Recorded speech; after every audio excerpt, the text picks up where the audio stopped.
Good afternoon. My name is Gabriel, and I will be your conference operator today.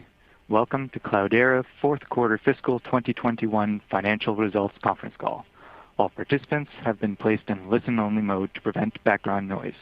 After the speaker's remarks, there will be a opportunity to ask questions.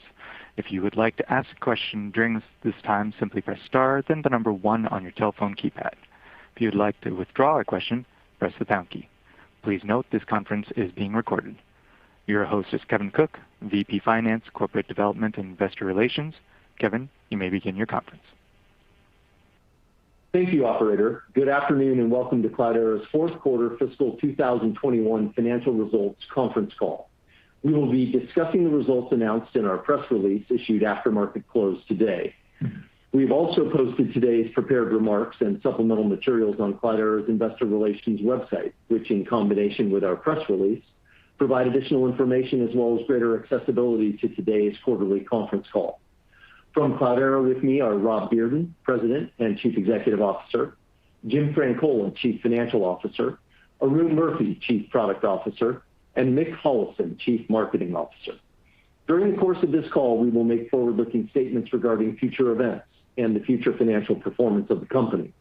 Generally, these statements are identified by the use of words such as expect, believe, anticipate, intend, and other words that denote future events. These forward-looking statements are subject to material risks and uncertainties that could cause actual results to differ materially from those in the forward-looking statements. We caution you to consider the important risk factors that could cause actual results to differ materially from those in the forward-looking statements in the press release and on this conference call.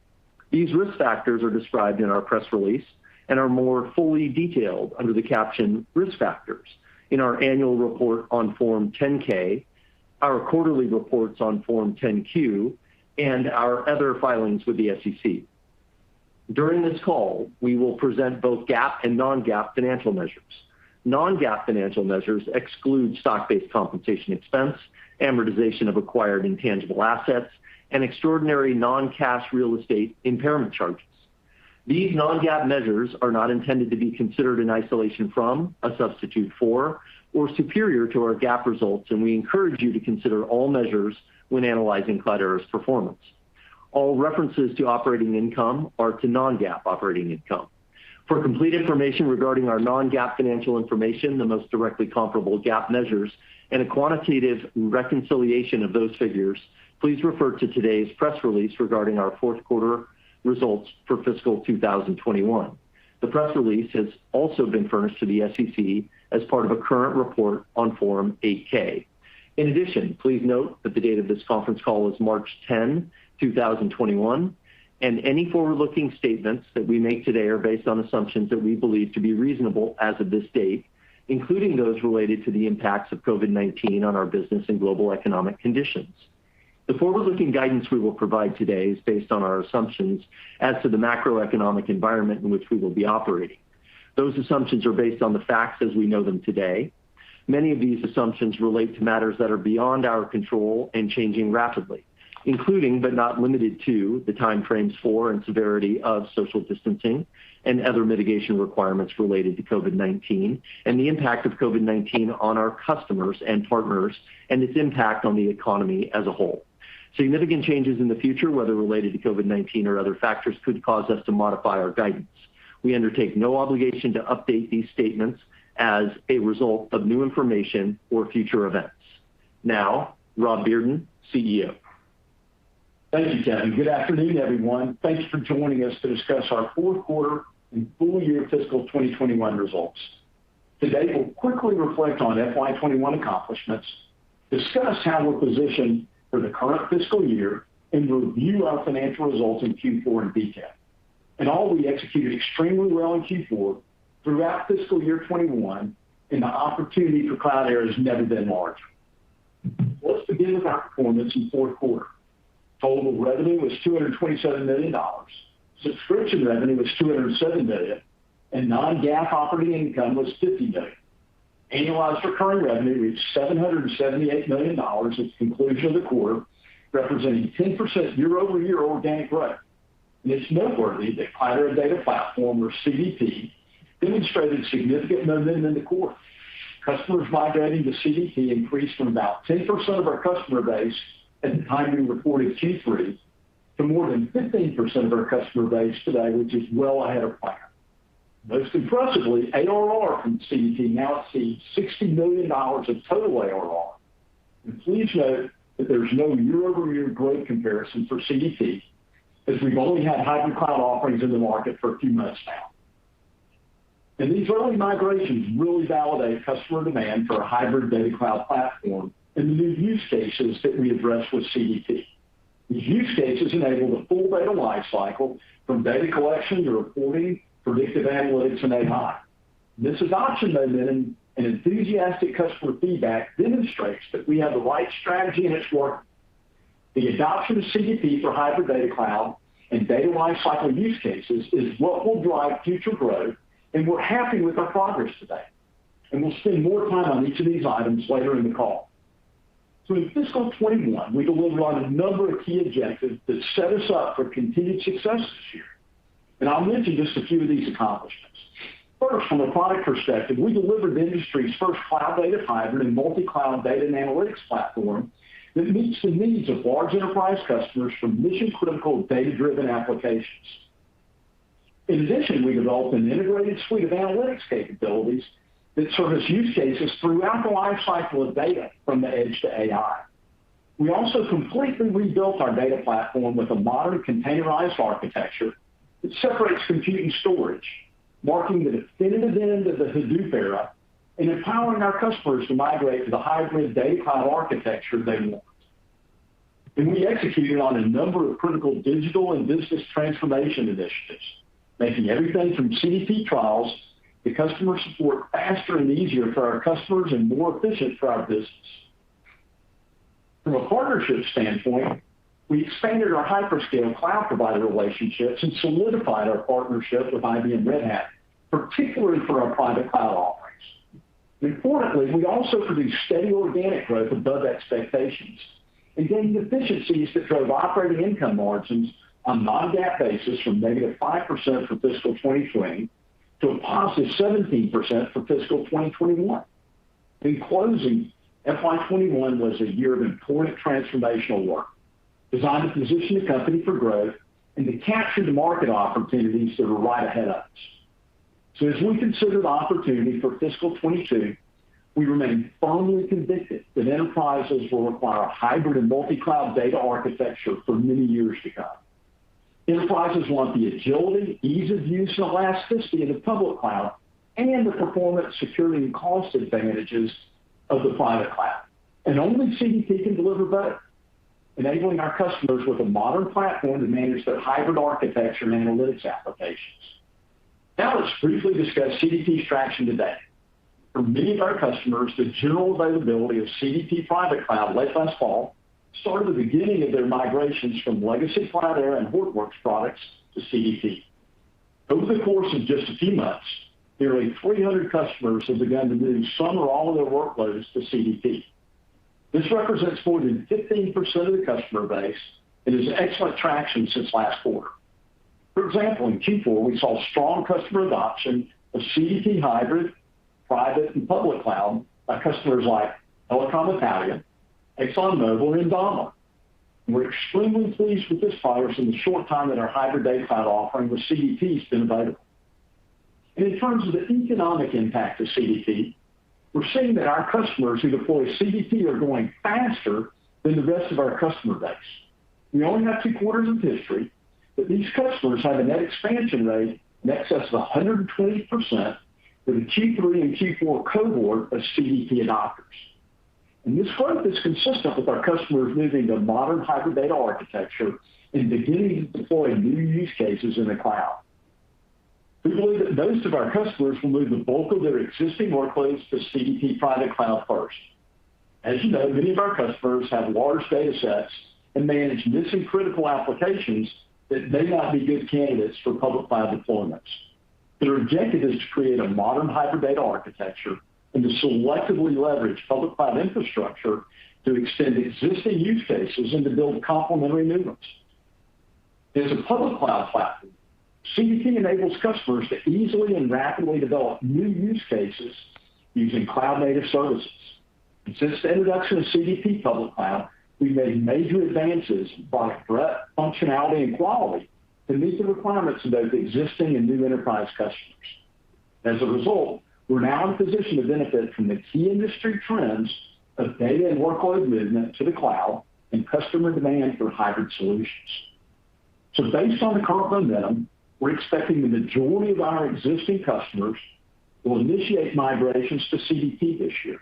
And we're fully engaged with these customers to assist them with that migration planning and to accelerate the rate at which the clusters and workloads are moved to CDP. As a result, we believe that we can grow CDP ARR to more than $250 million in fiscal 2022. And we're going to talk in a minute more about our priorities in fiscal 22 to meet these goals that I just outlined. Okay, now that we've covered our accomplishments in FY21, discussed our strategic outlook for FY22, and shared our progress on customer migrations, let's now turn our attention to the technology and functionality that distinguishes CDP in the marketplace. So as a level set for everyone, CDP is a hybrid multi-cloud data platform and an integrated suite of analytics applications. It has two form factors, public cloud and private cloud, which share a common security, governance, and management framework that's powered by Cloudera SDX.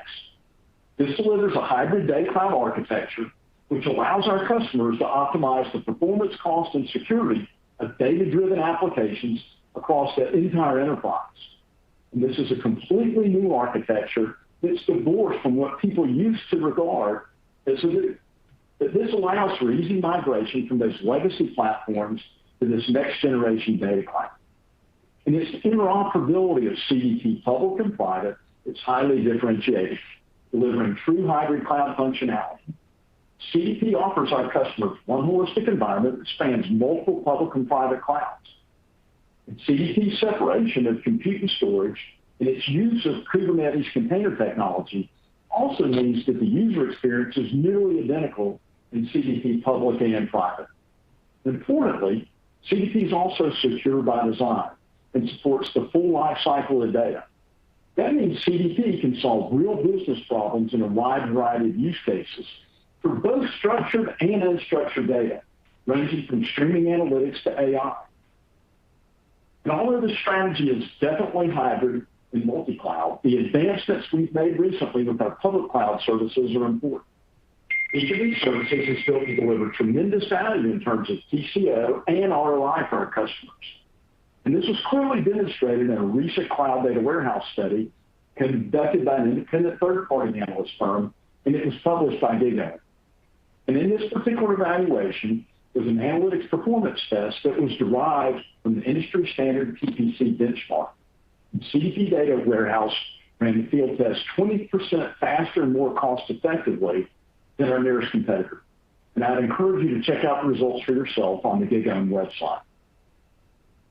And while we're understandably proud of our performance in the cloud data warehousing space, we're also making significant progress in our streaming and machine learning solutions. Streaming remains one of our fastest growing businesses. Our strategy is to offer the most comprehensive set of functionality for enterprise use cases, including ingestion, load management, messaging, and real-time analytics. As part of CDP Public Cloud, streaming and flow management have quickly become two of the most popular use cases. Also later this month, we plan to deliver the streaming SQL capabilities we gained through the Event Store acquisition in CDP Private Cloud. This functionality will enable our customers to query real-time streams through an intuitive user interface that includes visualization and dashboarding capabilities, driving increased adoption of our streaming offerings by data and business analysts. Complementing our success in streaming, CDP Machine Learning empowers our customers to rapidly build machine learning models and deliver production use cases with integrated security and governance. As you may recall, in Q3, our CDP Machine Learning service was recognized as a leader in Forrester's recent wave for notebook-based predictive analytics and machine learning. In this quarter, we introduced a revolutionary new way to deliver enterprise ML use cases. Cloudera AMPs, or Applied ML prototypes. These are prepackaged applications that enable complete machine learning projects to be deployed with one click directly from CDP machine learning. And some examples of the pre-built apps that we've made available include churn modeling, deep learning, anomaly detection, demand forecasting, and model compliance. And this effort significantly enhances our offering in the fast-growing ML/AI markets. Okay, so as you've seen, we've delivered several new and highly differentiated solutions in FY21. Our R&D efforts will now be focused primarily on simplifying migrations to our CDP hybrid platform and delivering cloud-native services on CDP public cloud. We'll also make very targeted adjustments to our go-to-market model as the year unfolds to accelerate growth and enable a cloud-first business model that focuses more on new customer acquisition. Specifically, we have several key priorities for fiscal 22. The first is to promote hybrid data cloud adoption. This effort's already well underway, as evidenced by strong ARR performance in CDP in Q4. Early indications are that customer demand remains high, and CDP adoption will continue to accelerate. Second, we've significantly more innovation planned for CDP in this fiscal year. We're dedicating more than 65% of our R&D dollars to public cloud services and hybrid cloud product development. And as discussed, we see big opportunities in streaming ML and applied AI. And together, these are our fastest growing businesses, and we intend to enhance our differentiation in each of these areas throughout fiscal 22. And next, over the course of FY22, we're making a deliberate shift in our go-to-market focus from almost exclusively existing customers to also now attracting new ones. We'll accelerate our business transformation to advance digital customer engagement, including increased marketing spend with a portion directed at customer segments below our traditional large enterprise customer base. This is designed to lower our customer acquisition costs and expand our market opportunity to mid-size enterprises and line of business users. In addition to targeting new segments, we plan to formalize our efforts to attract non-paying users of our software. This is really pretty straightforward now that nearly all of our compiled software is accessible only with a subscription. And since adopting the Red Hat distribution model, we've already had meaningful success in converting non-paying users to subscribers, and we intend to expand on this success in FY22. Finally, as mentioned, we have begun to pre-package a handful of our most common and highest impact machine learning AI use cases in the form of applied ML prototypes. These one-click apps make it easy for customers to deploy machine learning AI use cases using CDP machine learning. There seems to be a strong market demand for applied ML and AI apps that are packaged this way, and we believe these prototypes will accelerate CDP ML consumption. And as a result, we plan to invest in the development of additional pre-built machine learning apps throughout the course of the year. So as you can see, we remain focused on making it easier for our customers to gain valuable insights from their data. We firmly believe that our hybrid and multi-cloud strategy is the right one for our customers and our business. We're entering FY22 with a new level of momentum as customer migrations to CDP are accelerating with our CDP hybrid and multi-cloud solutions that are now in market. That said, there's still much to do. We must continue to simplify and harden our products to make them easier to use and ready to address our customers' mission-critical use cases. We must also accelerate our business transformation to a cloud-first go-to-market model that includes new customer acquisitions. And so before Jim takes us through the numbers, let me close with a quick update on a new strategic partnership. As many of you know, semiconductor technologies become increasingly important for machine learning and AI. And it's critical that advances in analytics software match the advances in silicon and are optimized for GPUs. And as a result, Cloudera and NVIDIA have partnered to deliver massively accelerated processing for enterprise data engineering and data science workflows on CDP. And with NVIDIA GPUs natively integrated into CDP, customers will now be able to more rapidly perform data workflows across any on-premise, public cloud, or hybrid cloud deployments at lower cost. We're excited to partner with NVIDIA and expect this alliance to help differentiate our solutions in many ways. So I'll stop there. Jim, would you please now review the financials? Thanks, Rob. Hello, everyone. Fiscal Q4 was another very strong quarter in the face of a pretty tough operating environment. Total revenue was $227 million, an increase of 7% year over year. Subscription revenue was $207 million, an increase of 14% year over year. Annualized recurring revenue for fiscal Q4 was $778 million, up 10% over the same period last year. For fiscal year 2021, total revenue was $869 million, an increase of 9% over fiscal 2020, and subscription revenue was $783 million, up 17% year over year. Note, information regarding definitions and trends can be found in today's press release or the supplemental materials on Cloudera's Investor Relations website. As we enter a new fiscal year, I'd like to begin with an update on reported financial and non-financial metrics that we use to manage the business. Some of the metrics that we've tracked and reported in the past have lost their utility or predictive character as our business model has evolved. We will cease using some metrics and begin to introduce others for fiscal year 22. For example, when we were predominantly an on-premises business, we used to count customers only after they reached $100,000 of ARR.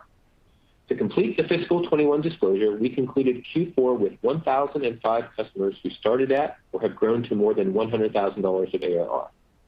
But this number is much less useful than in the past because we expect many of our new customers to come to us as CDP public cloud customers, acquired with reduced involvement from our sales force, and commencing an economic relationship based on consumption revenue of a few dollars per hour. This is exactly what we want to have happen from a cloud-first standpoint. However, it is likely to take several quarters before such a customer eclipses $100,000 of ARR. To be clear, the expected ramp in new customers will be modest in the first few quarters of fiscal year 22 as we focus on supporting our existing base as it upgrades to CDP. In this regard, $1 million plus ARR customers are still important, and we will continue to track these. In the fourth quarter, we increased this number again by a record amount, from 179 in Q3 to 190 in Q4, an increase of 23% year over year. As fiscal 22 progresses, we expect the contribution to ARR growth from new customers to increase. Accordingly, we will disclose the proportion of ARR growth from new customers versus existing customers. In Q4 of fiscal 21, 3 percentage points of the 10 percentage points of ARR growth came from new customers.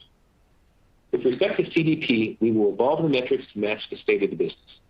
The primary measure of progress in the short term is the continued adoption of CDP products by the customer base and total ARR for CDP.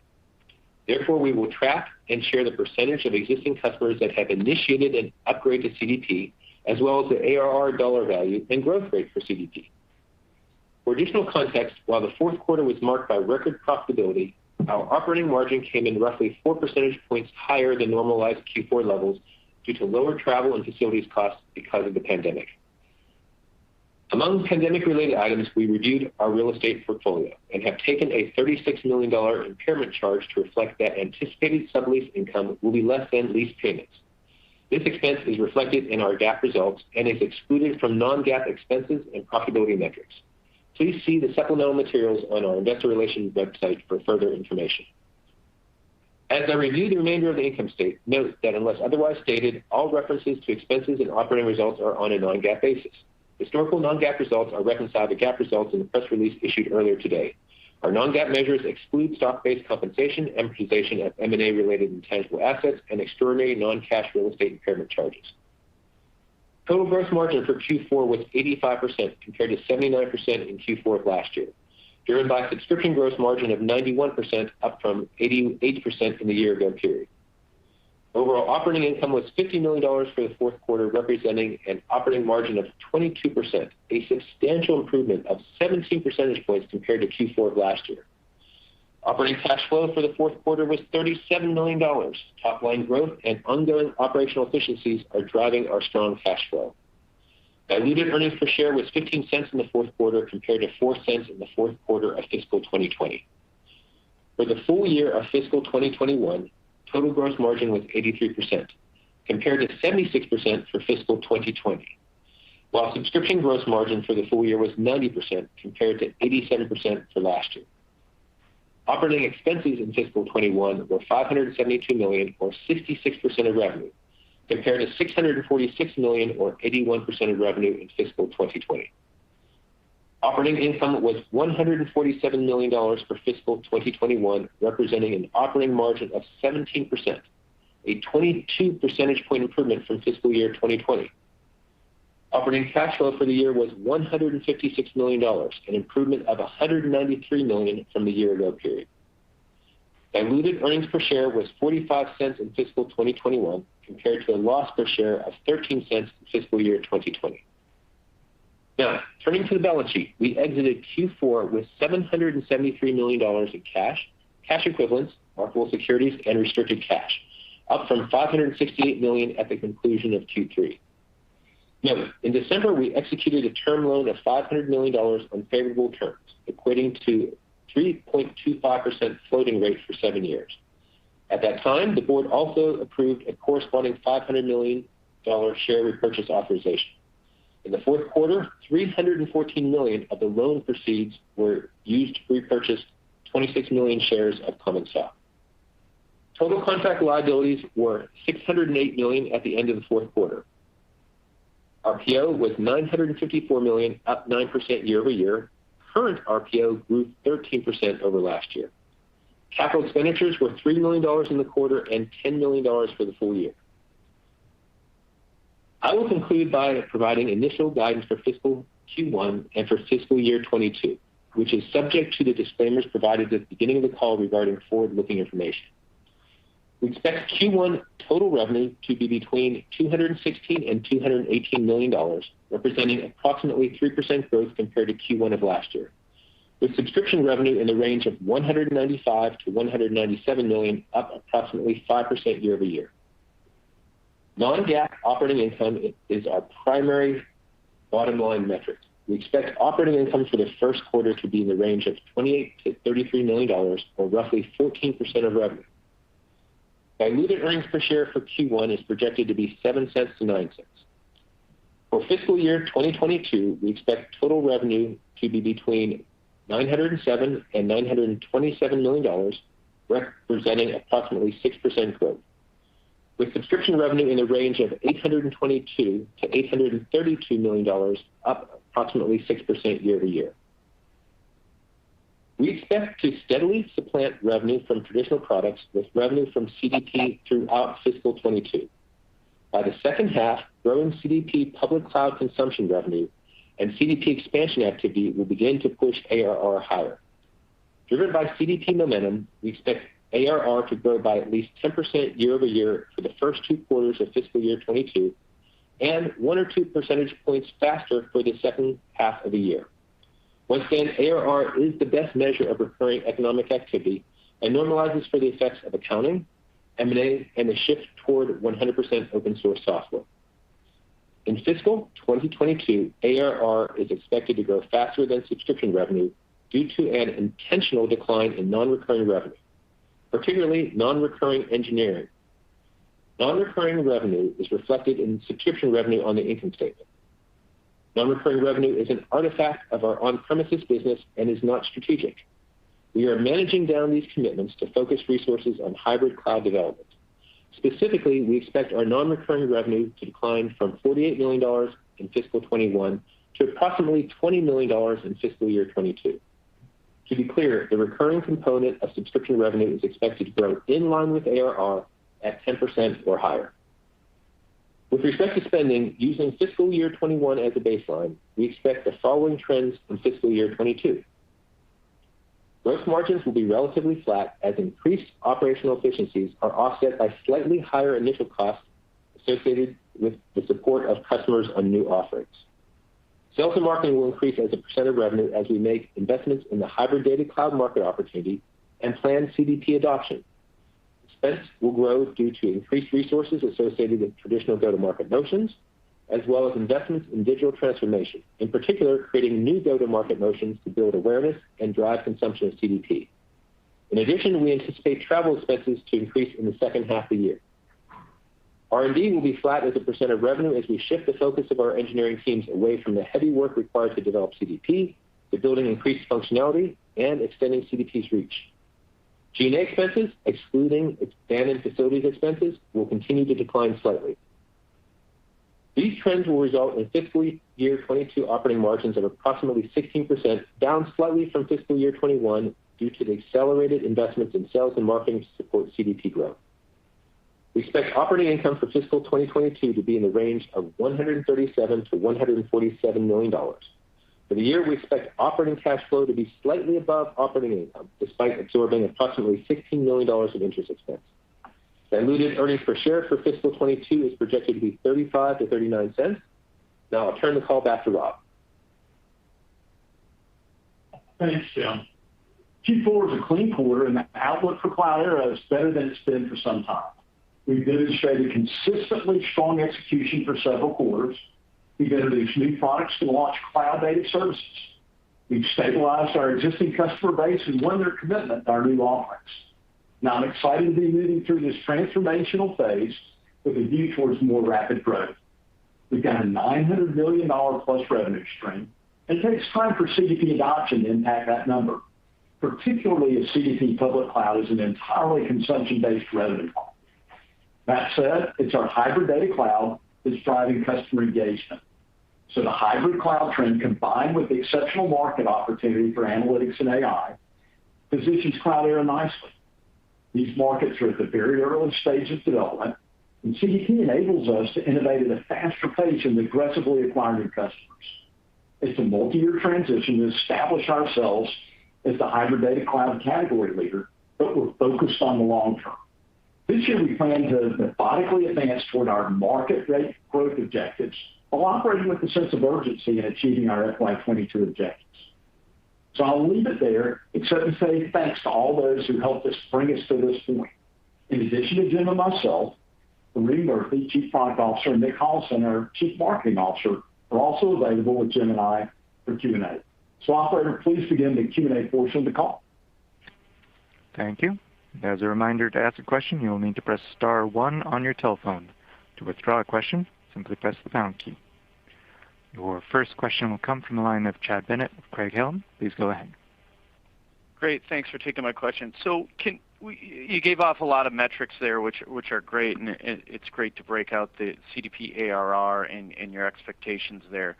But just you're trying to unpack, Rob and Jim, probably the 120% plus net expansion in the CDP customers or your base that's migrated to CDP for the Q3 and Q4 cohort.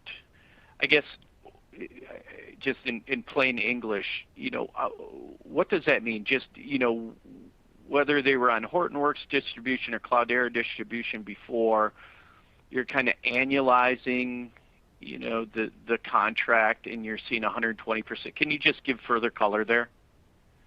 Yeah, sure. Hey, Chad, thanks for joining. Appreciate the question. I'd like to point you just foundational. So we've only got 2 quarters of cohort, Q3 cohort, of CDP customers, legacy customers moving to CDP. Recognizing also that really Q3 was not a full quarter of having full CDP hybrid in market holistically, right? So it wasn't a full quarter. So what we're seeing from that is, though, the customers, whether they be legacy Cloudera or Hortonworks, that are moving workloads to CDP and acquiring CDP entitlements, we're seeing the net expansion rate for those portions of workloads to grow at a faster net expansion rate than the traditional legacy environments. And they're tracking at about 120% of that net expansion rate, which is a great signal. It plays very much into the value creation of CDP, hybrid platform, and the ability to expand use cases in a high value way, and to many degrees also a low friction way. Yeah. And let me just jump in on how we measure it. So we looked at the customers that graduated to be CDP customers in Q3 and Q4. They make up a cohort. We then compared their Q4 ARR from last year to Q4 ARR this year, and that results in a net expansion rate calculation. So it's that group of customers is growing faster than our average customer, and is quite frankly growing at a very nice rate. Yeah, and the drivers, very principally of that are CDP just represents more capabilities generally it's faster and easier to get workloads in and to gain insights into the data and to leverage the use case experiences. It's quicker ROI and a better TCO than the legacy platforms that they were and had been traditionally operating on. Recognize as the last piece of that, Chad, is that our customer base, as you know, are running these very mission critical use cases and are very large data sets. So the migration to CDP and the hybrid environment has to be a very well thought through migratory approach. And we're heavily engaged in assisting the customer base on how to get there in a methodical way, in a mindful way. And so it is and sometimes multi-month and can be multi-quarter process as they leg into CDP. Okay. And then maybe one follow-up for me. So if I try to connect the dots between the guide, especially for subscription for the year, and what appeared to be pretty decent CRPO numbers, and I know you don't like talking about billings, but billings looked actually fairly good. Is it as simple as answer as the non-recurring engineering revenue headwind of I think roughly $28 million, or can you just kind of give me an update on how churn played out in the quarter, maybe how the IBM partnership played out the quarter, and is there anything that changed relative to your outlook in the last few months? Yeah, so let me start with some of the numbers, and I'll turn it over to Rob for some of the color and business. So you nailed the big news, so to speak, in the guidance, and that is the deceleration of non-recurring engineering revenue. That's a conscious and strategic decision that we've made to refocus our engineering team on the hybrid cloud versus, I'll say, the partner certifications and other types of things you do in a legacy on-prem business. So that's one element. The billings piece, we probably pulled ahead about $40 million more billings out of Q1 and hence fiscal year 22 above expectations. And that's a reflection of the conversations we're having with customers on CDP right now.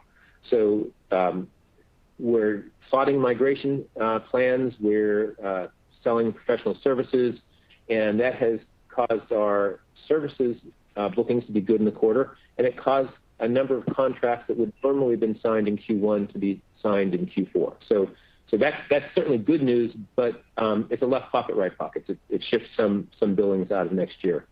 Beyond that, I'll say we're a 10% ARR grower. We've said that for a while. And as CDP gains traction, we'll accelerate to 11 and 12 as we believe it will occur in the second half this year. Rob, is there anything you want to add? Yeah, just very simply, the NRR that we have moved away from was very, very conscious, and it is an absolute reflection of our shift into CDP, the migration and adoption and traction that we're seeing with that. And we want to make sure that we're allocating our R&D resources onto the platform that's going to give us the highest return, and that's CDP for hybrid environment, versus doing NRR, code dev in the legacy platform that's just $1 in, $1 out, and in the old legacy world. And those resources are exponentially better applied onto CDP and driving the acceleration ultimately of the adoption for CDP. And we're seeing the acceleration of that adoption happen before our very eyes this quarter, as you can see in the numbers. Okay, thanks for the color. Absolutely. Thanks for joining. Your next question will come from Sanjit Singh of Morgan Stanley. Please go ahead. Hi, thank you for taking the question, and congrats on a good end to the year. I had a similar question around the ARR trajectory. I think first, when we look at the $60 million going to $250 million into next year, If you look at some of the components of that, how should I think about net new versus expansions versus migrations? And when customers do expand, or migrate rather, is that going to be sort of a dollar for dollar? Is it going to be more of a compressionary effect, or is that going to be sort of net neutral to their pre-existing ARR commitment? Yeah, Sanjeet, hey, thanks for the question. Thanks for joining also. Listen, let me take the first part of that, and then Jim's probably going to add some color to it. So, look, I think what we are very focused on is when we look at the traction and the acceleration as we looked at quarter to quarter, going from 10% of the customer base adopting CDP from last quarter to 15% in Q4, significant acceleration. That's driven by the more completeness and stability of an increased functionality and candidly ease of use and ease of migration to CDP. A lot of backlog to get to CDP, and that is driving the consistency and expansion of the net expansion rate that we've seen in the Q3, Q4 cohort. Right now tracking at about 120%. And so it's actually now to your question, for the portion of workloads that need and are able to migrate within the customer base's migration plan, as they acquire CDP entitlements, the base is a dollar for dollar, but the net expansion is tracking well above the legacy expansion. In addition to that, what it does is it allows net new workloads to also come online, whether for the hybrid environment, whether it be public or private. And so it's just unlocking a lot of the backlog of workloads and data sets that wanted to be applied on the existing use cases that customers have been running. And so that momentum is building really nicely. We're pleased with the progress. And we're continuing to make sure that we're really leaning in both from an assistant standpoint in migration, as well as making sure from a tech completion and tooling to move those migrations along in an accelerated way. Yeah, and I'll just add some quantitative pieces. So regarding the new versus migration versus expansion, 3 points of our ARR growth as of Q4 came from new. We expect that to be roughly the same for the next quarter or two. And then as CDP matures, as our go-to-market efforts against that new opportunity increase, we expect the portion of growth from new to increase in the back half of the year. So that's a piece of it, but a modest piece.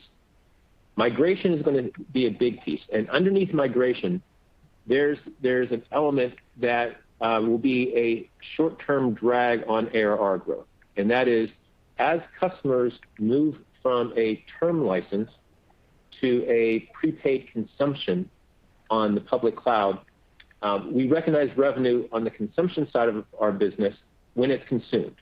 So you'll go from potentially seeing a slight revenue drag at first when customers start moving to the cloud until their usage kicks in months or quarters later. So that is factored into our guidance as well. So the biggest piece of the 60 to 250 is the migration coupled with expansion. 60 to 250, yes. That's super helpful. Thank you both for that. And then just one quick follow-up, again on a similar topic, but this one on form factor, as you put it, Rob, public cloud versus private. Where do we stand in terms of public cloud of that 60 million? And it sounds like the driver for that new business coming in the door in the second half of next year is going to be driven by public cloud. So first time I've seen you guys be very explicit about public cloud driving near-term ARR the next couple of quarters in quite some time. So just wanted to get your latest thoughts on the mix of on the form factors going into next year. Certainly. So we think about CDP in terms of hybrid, and obviously it has public and a private form factor. And what our customers want is to be able to have that to enable the hybrid multi-cloud data platform, and those workloads will move fluidly between private and public and across public clouds. And so we're not breaking out deliberately the amount of revenue allocation or consumption by tier, if you will, meaning public or private. We as you see, we've had acceleration to CDP in terms of current quarter at 60 million. We are seeing with momentum behind CDP and its adoption and our projections that that CDP will generate a $250 million ARR in FY22. And that will be distributed, as we've talked about, between private and public. Appreciate the thought. Thanks, Bob. Yeah, absolutely. Thanks for joining, Sanjeev. Our next question will come from Rishi Jaluria of D.A. Davidson. Please go ahead. Hey guys, thanks so much for taking my questions. I wanted to start by drilling a little bit into the guidance and specifically for next quarter. So look, if I look at the subscription guidance, even adjusting for the mix shift away from non-recurring, it is still calling for a sequential decline. If my estimates are correct, maybe help us, understand, what's going on in that guidance and what assumptions are being made into there. And then maybe alongside that, Jim, I know you don't like billings, but as we think about the billings guidance for Q1, maybe can you walk us through a couple of the puts and takes of billings? You're talking about it being down, double digits year over year. How much of that is from pull forward into Q4, as you mentioned, versus CDP shifts, so going from prepaid to consumption based, and then the headwinds from obviously the non-recurring shift. And then I've got a follow up to that multi-part question. Yes. So the sequential change in revenue, subscription revenue in particular, in Q4 to Q1 is driven by three things. First and foremost, the number of days in the quarter. That's a little bit more than a 3% haircut on revenue. The second piece is that although we're mostly vast majority of open source software, we still have some proprietary software. On the proprietary software piece, there's upfront revenue that is associated with FIP, functional IP. Given the fact that close to 40% of our bookings occur in Q4, we have a seasonally high FIP that shows up in revenue.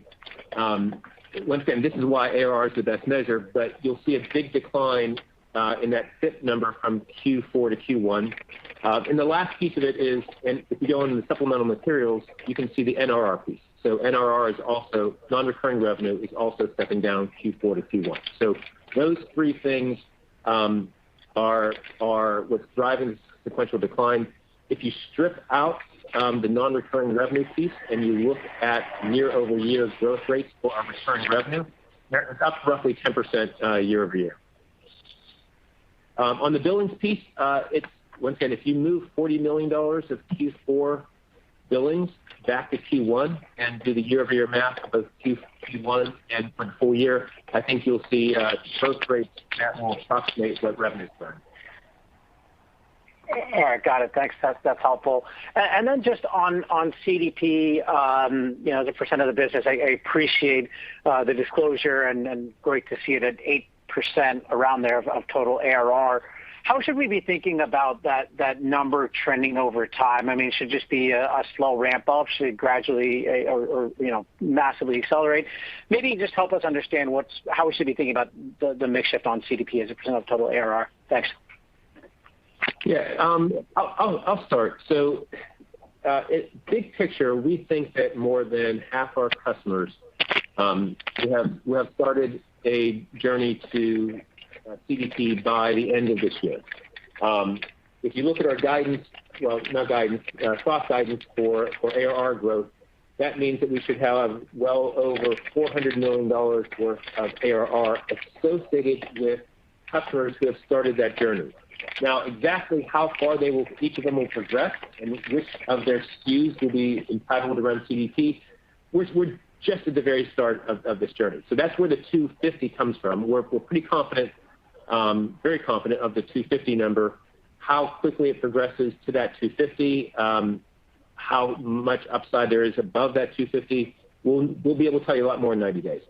Yeah, but we're very, very encouraged by the acceleration that's happening behind over and above the adoption models that we have been anticipating. And I think it's a great testament to the capability of CDP, the value it brings, and the TCO that it's driving. All right, wonderful. Thank you so much, guys. Next question will come from Jack Andrews of Needham. Please go ahead. Good afternoon. Thanks for taking my question. Rob, you mentioned that obviously one of the key metrics here is just overall adoption of CDP products. So I was just wondering if there's a way to parse out, in more detail, maybe which parts of CDP are really gaining traction. You mentioned some of them around AI, machine learning, streaming, but is there a way to maybe provide some context or metrics around, the penetration of individual components, and if there's a way to, go deeper into, how these individual parts may be driving broader adoption of the CDP platform?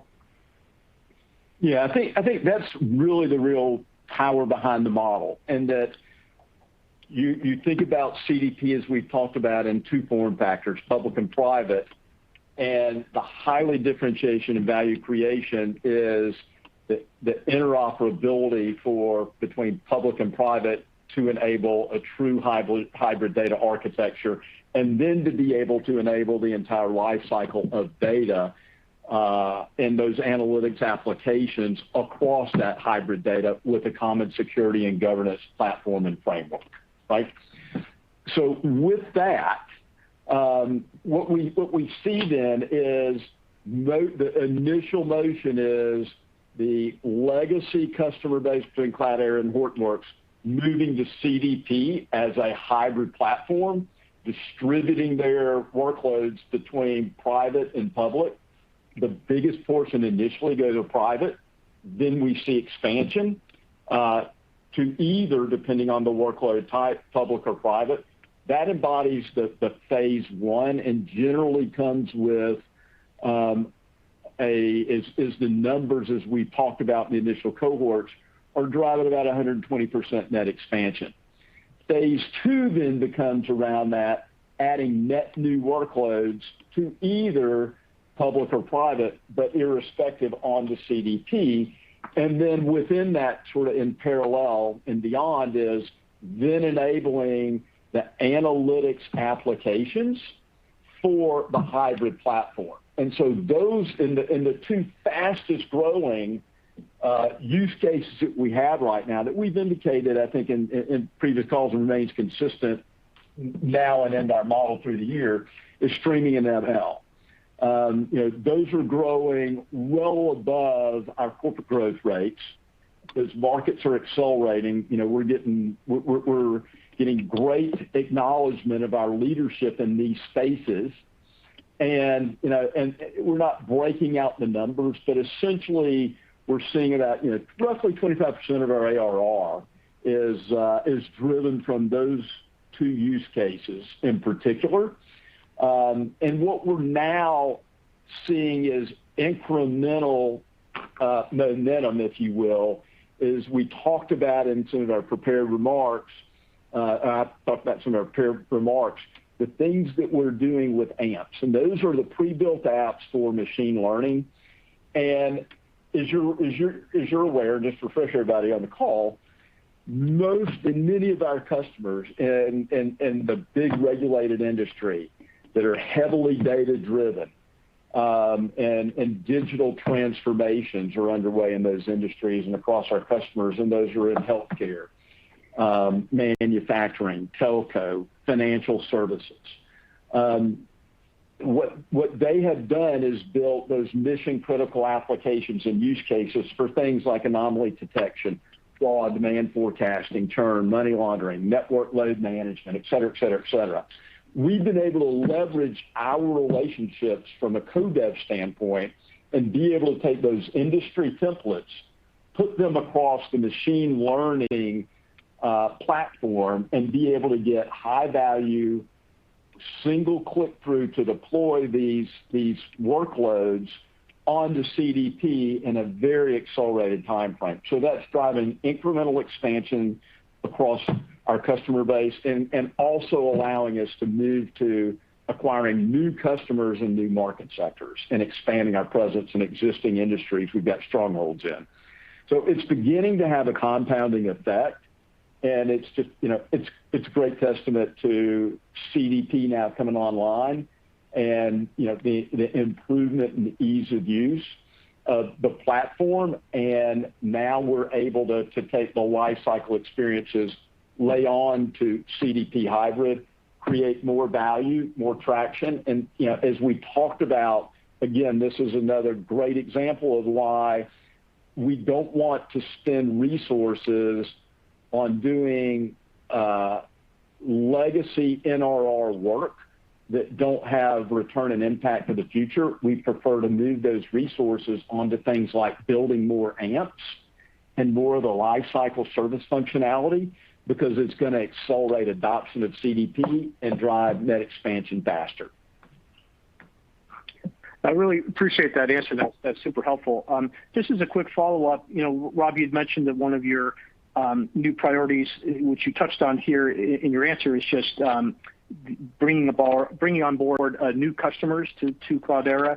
And I was wondering, you referenced sort of targeting line of business users as well as some potential mid-market enterprises. I was wondering if you could just shed some light on how you plan to target those, because to my recollection, I feel like those are different personas than Cloudera has historically targeted.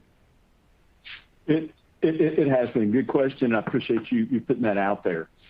It is a very fundamental and core priority for us as a company, certainly for me, but as a core operating priority. And so just quickly reflecting to refresh everybody, as we've been making the CDP transformation from the existing legacy platforms to CDP, that has been a very big effort, because we have to make sure that CDP's hybrid platform is mission critical application ready to run those enterprise viable workloads at scale for our customers. And so to do that, we've been largely focused on finishing the platform, delivering the tech, and making sure that we're servicing our customer base extraordinarily well in a high value, high touch way. And we were extraordinarily focused on our legacy customer base, helping them be successful in their current operating environments. As importantly, in parallel, helping them plan the blueprint to their migration to CDP to enable their hybrid data strategies, right? And as you see from the numbers, we've delivered, certainly only in the last few months, having CDP hybrid available in market.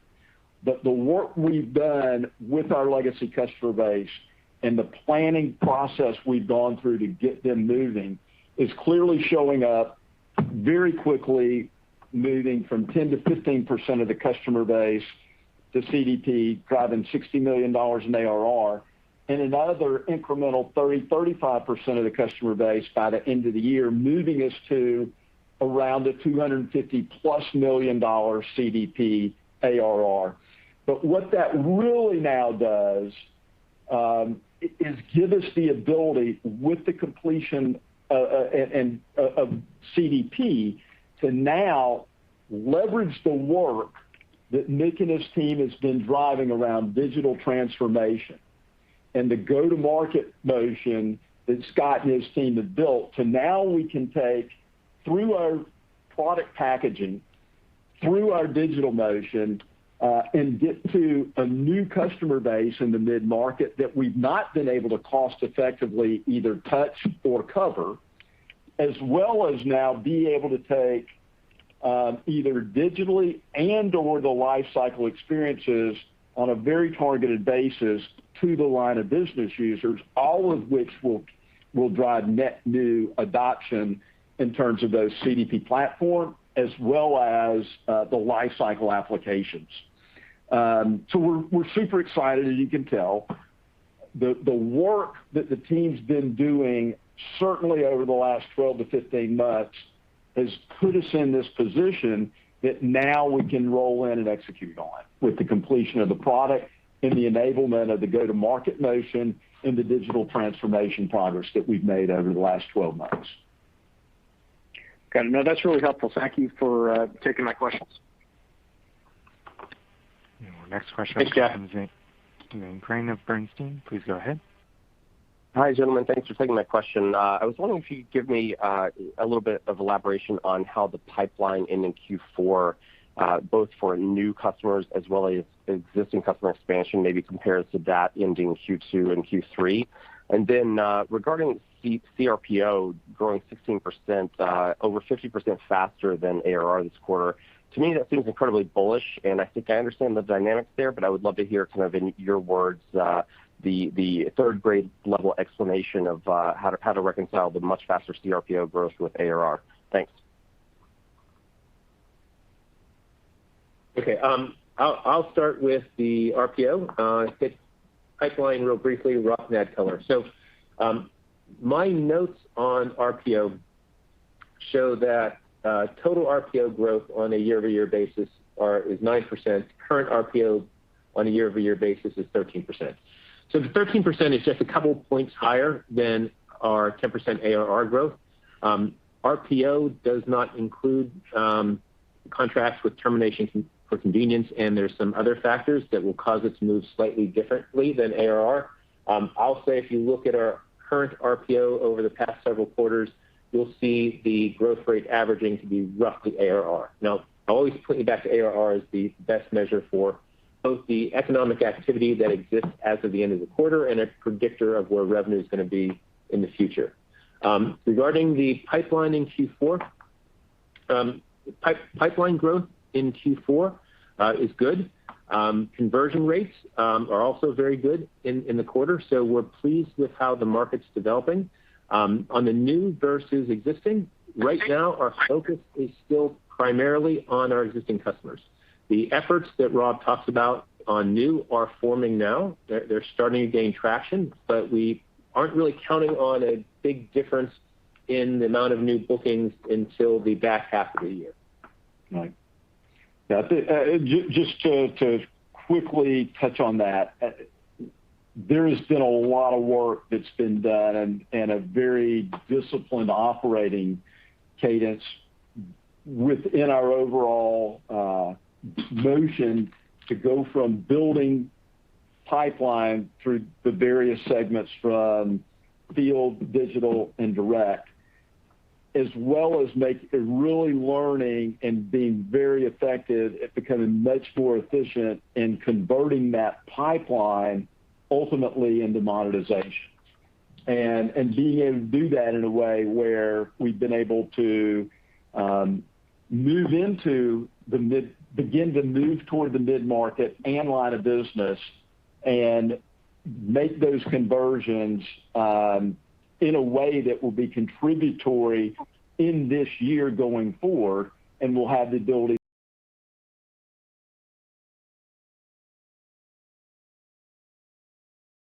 the things that we're able to do in that digital motion that's been affected is, I think, also contributing to the net expansion rate as the customers are moving to CDP with other line of businesses adopting those lifecycle analytics applications. So again, we're seeing a compounding effect and the great work that's happened in the digital transformation and the go-to-market motion disciplines that Scott, Nick, and their teams have enabled and hard work they've put in over the last year. Got it. Super helpful. I must have misheard. I thought I heard 16% CRPO growth, but 13% makes a little bit more sense vis-a-vis the ARR growth. Just very quick follow-up question.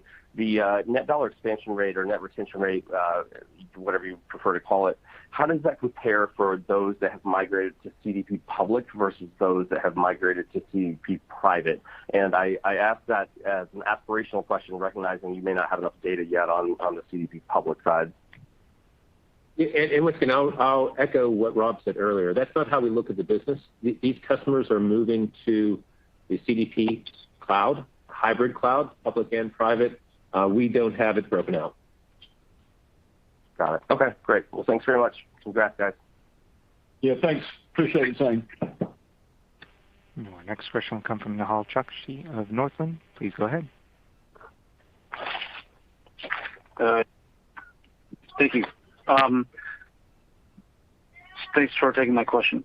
So I just wanted the ARR for the quarter was 10% year-over-year growth versus 12% in the prior quarter, and arguably it was an easier year-over-year growth compare. So what's the narrative on why there was a deceleration here? Yeah. So I'll start, and Rob can add color. So for this year, what we've been characterizing us as roughly a 10% grower as we're going through this transition to CDP. And in any given quarter, you will see ARR move around. So we were 10, 11, 12, 10. So part of this is just the normal ins and outs of bookings that we've had in the quarter. Our Q4 last year was actually a pretty good quarter. So if you look at the sequential growth in Q4 of last year, the comp was pretty good. A piece of this I touched upon earlier, and that is we're starting to see customers migrate to CDP and CDP public cloud. Sometimes that migration takes the form of a prepaid credit where they're swapping out like $1 million of term license for $1 million of prepaid credit. And as they're starting on CDP public cloud, their usage and therefore our revenue may be less on the public cloud than it was on-prem. Yeah. Think of it very simply as really a timing issue. And so as they move from workloads that were being paid for on a subscription basis to workloads that are on a consumption basis, it takes a bit of time for those consumption dollars to catch up with the subscription dollars. But I'll point out, that it's much better and healthier for us as a company and a financial model as we're making this transition to that target environment. Okay, great. And then the 120% net expansion rate, that's a phenomenal number. That's great. Fantastic. Congratulations. I think this has been asked a couple of times in different ways. Let me try to ask it explicitly. That 120% net expansion rate, can you break that down between increased nodes and increased functionality / basically getting increased price for the CDP? Okay, so we're not breaking it out at that level of granularity at this point. And what we're seeing is that expansion is really not use case driven, or it is use case driven, excuse me. It's not price driven. And so what that does is it increases the amount of consumption and or spend because obviously they're using more of the platform and the levers that we have there, right? And so it's, if you want to think about it as dollar for dollar from legacy estate to as is on CDP, but what happens is it unlocks incremental use cases, incremental data sets that they want to add to that insight, and it just accelerates. And we're seeing, as you see, continued acceleration, and we think that will continue to exist on a go-forward basis. And just for clarity, because the question's been asked a couple of times, CDP is about hybrid, and so those workloads and use cases are going to be fluid between public-private cloud. And so right now we're not breaking out the percentage of spend allocation between the various form factors, right? Because what's a more predictive and healthy and true look is the ARR expansion. of leveraging CDP as a hybrid platform, and that's where we're seeing really nice traction. Again, it's driven by use case expansion, incremental data set expansion, and those are what's obviously giving us better and increased net expansion rate. Excellent. Thank you very much. Your next question will come from Pat Walravens of JMP. Please go ahead. Oh, great. Thank you. And look, congratulations on all the progress on moving to CDP. It's a remarkable shift. Rob, if I can just ask you, because obviously, the stock's down, 10% in the aftermarket, and there's clearly some confusion here. So did the performance of the sales organization meet your objective in Q4? Pat, hey, thanks for joining. Appreciate the question. Yes, absolutely. Astoundingly, yes, absolutely. Oh, okay. All right, great. Could not be happier holistically. You guys who know me, I always want more, but I'm very, very pleased with the execution, not just in Q4, but through the year. Not just in terms of either the delivery, but the quality of delivery, especially given we're in a complete work from home remote environment. And, it's impressive results under any scenario, but it's not just the delivery, but it's also the setup for the go forward that I'm most pleased with, and how we're going to have the ability to build off this momentum, certainly in terms of execution, but even below that waterline, the overall digital motion from creating awareness,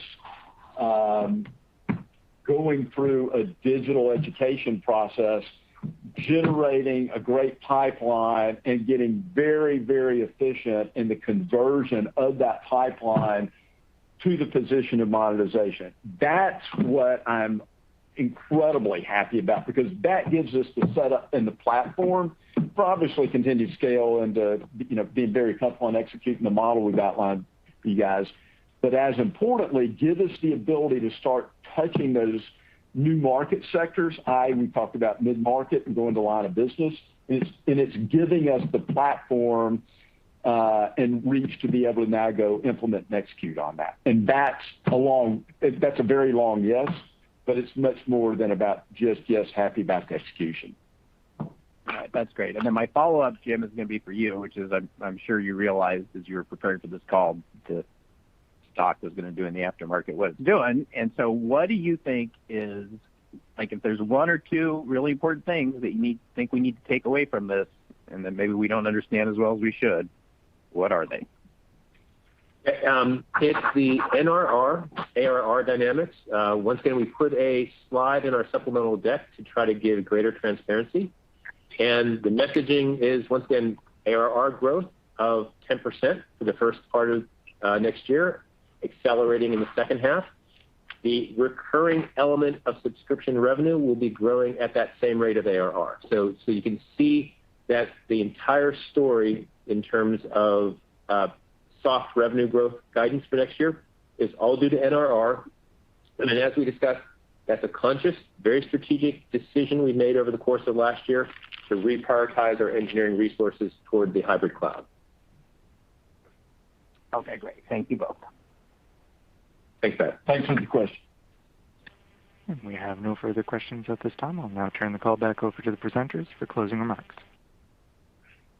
Great. Hey, we appreciate everybody's participation. We couldn't be more excited about the execution of the team and the opportunity that's in front of us. We've still got a lot of work to do. As you know, we're very focused on execution. Incredibly pleased with CDP, its progress, the adoption rate we're seeing in it.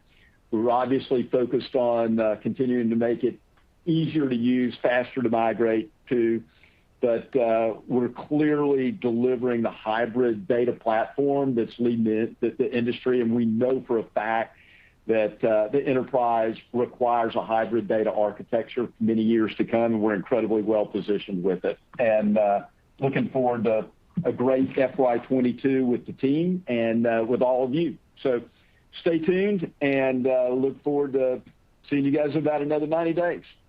And have a great rest of the week. Stay healthy and safe. See y'all. concludes today's conference call. Thank you for joining. You may now disconnect.